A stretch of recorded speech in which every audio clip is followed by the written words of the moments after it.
क्या आप संतान सुख की कामना करते हैं?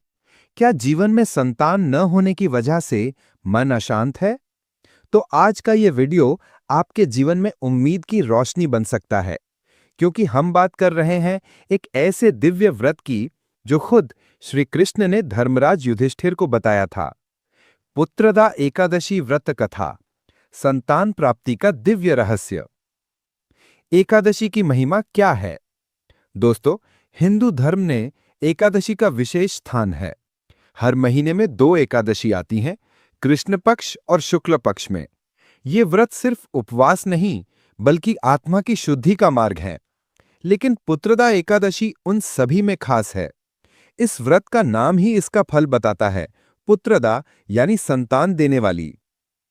श्री कृष्ण द्वारा बताए गए व्रत की कथा, पुत्रदा एकादशी व्रत कथा। प्राचीन काल की बात है।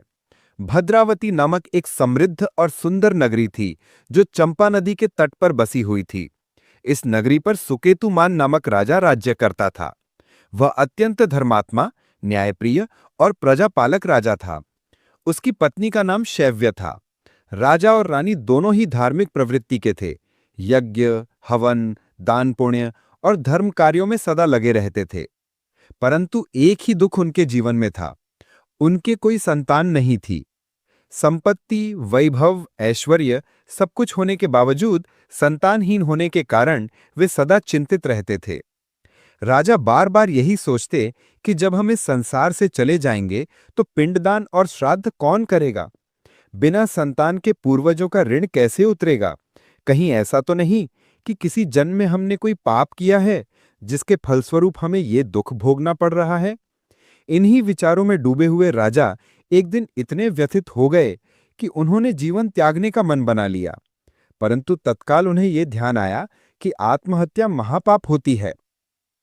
तब वे घोड़े पर सवार होकर एकांत की तलाश में जंगल की ओर निकल पड़े। जंगल में भ्रमण करते हुए उन्होंने देखा कि वहां के जीव जंतु, हाथी, हिरन, सिंह भी अपने अपने बच्चों के साथ विचरण कर रहे थे। ये दृश्य देखकर राजा का हृदय और भी व्याकुल हो उठा। वे सोचने लगे कि मैंने ब्राह्मणों को भोजन कराया, यज्ञ किए, धर्म का पालन किया, फिर भी मुझे संतान क्यों नहीं मिली? क्या मेरे ही भाग्य में ये अभाग्य लिखा है? विचार करते करते आधा दिन बीत गया। राजा भूख और प्यास से पीड़ित हो गए। अब वे जल की खोज में भटकते हुए सरोवर के किनारे पहुंचे। वो सरोवर अत्यंत सुंदर था।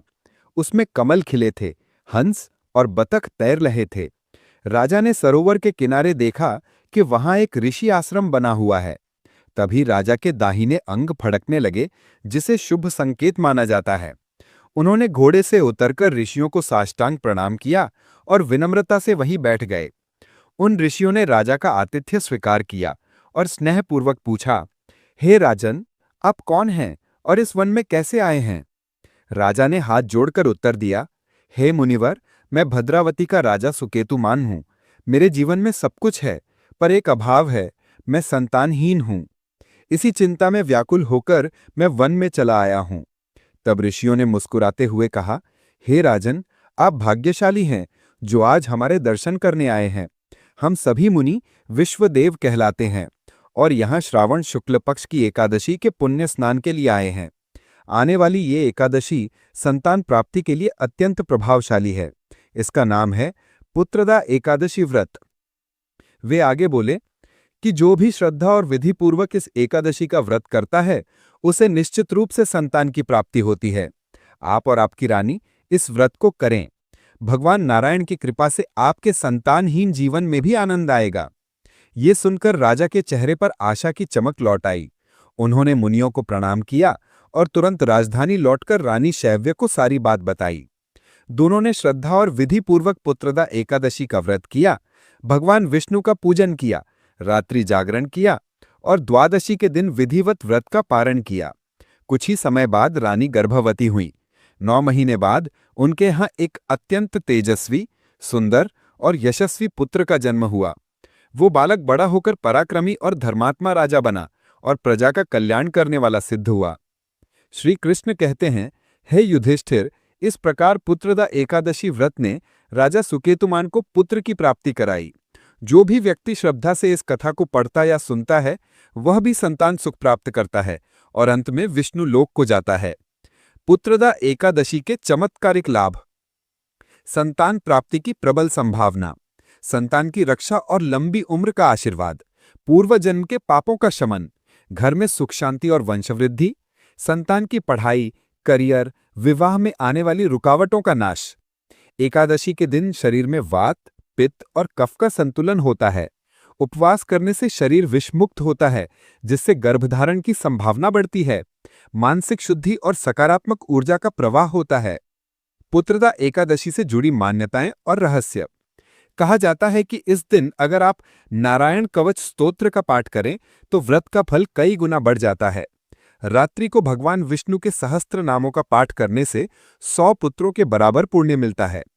कुछ स्थानों पर इस दिन गौ माता को गुड़ और चना खिलाने की परंपरा भी है, जिससे संतान सुख बढ़ता है।